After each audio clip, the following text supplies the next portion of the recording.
Yan, so good day sa ating lahat and gusto ko lang magpasalamat sa lahat at sumuporta, sumubaybay sa ating mga videos na late na ina-upload. So maraming salamat sa inyong pag-support sa ating munting tahanan.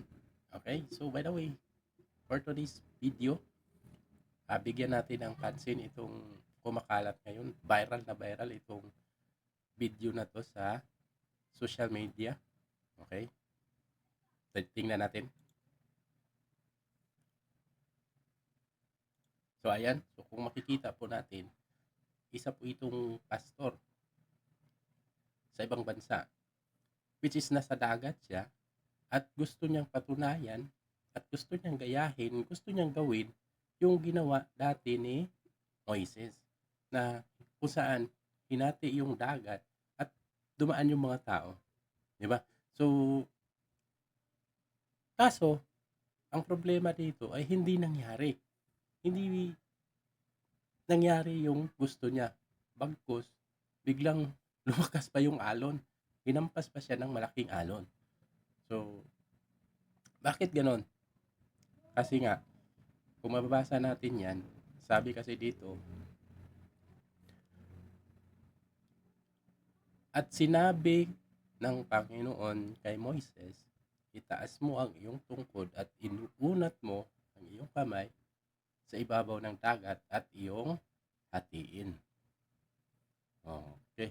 So it means meron pala yung guide.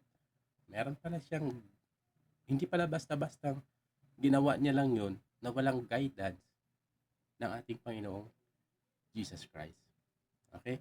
So kung saan natin yung mababasa, ito mababasa natin yung sa Exodo 14:21 at inuunat ni Moises ang kanyang kamay sa ibabaw ng dagat at pabalik na itinaboy ng Panginoon ang dagat sa pamamagitan ng isang malakas na hangin, silangan at buong magdamag at pinatuyo ang dagat at ang tubig ay nahati.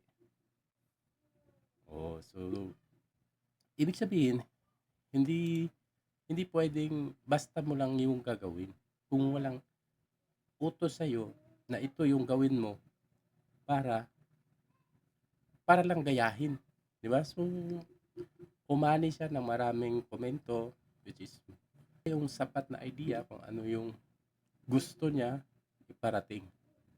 Bakit naisipan niya yon? Bakit ganon? Di ba? So, kayo kung ano yung magiging opinion nyo kapag ganun.